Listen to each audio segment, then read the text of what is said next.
Indonesian Ambassador Hermono is hopeful that justice will be served on those responsible for the murder of Adelina Lisao, a domestic worker who died after alleged abuse by her Malaysian employer 4 years ago. Adelina, who is from Indonesia, succumbed to multiple organ failure following the alleged abuse at a house in Bukit Mertajam, Penang in 2018.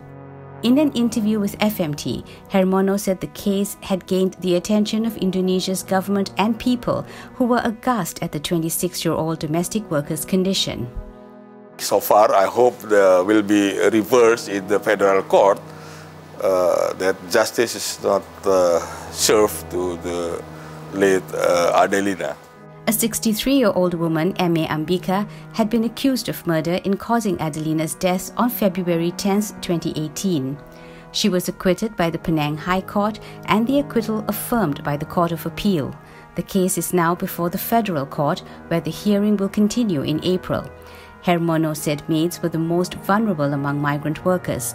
There were numerous cases of maids being exploited by their employers in Malaysia, he said, which naturally incensed the people of Indonesia. Among the complaints received were unpaid wages, long hours, the lack of days off, the confiscation of identification documents, and even of workers being barred from performing their own religious practices, he added.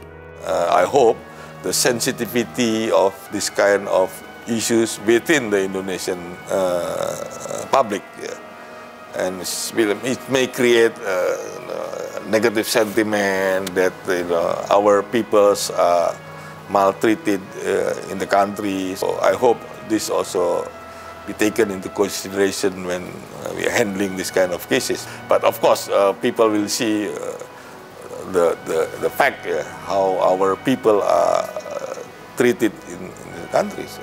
He said a proposed memorandum of understanding on domestic workers between Malaysia and Indonesia was crucial due to the vulnerability of those who worked in the sector, as well as those in manufacturing and plantations.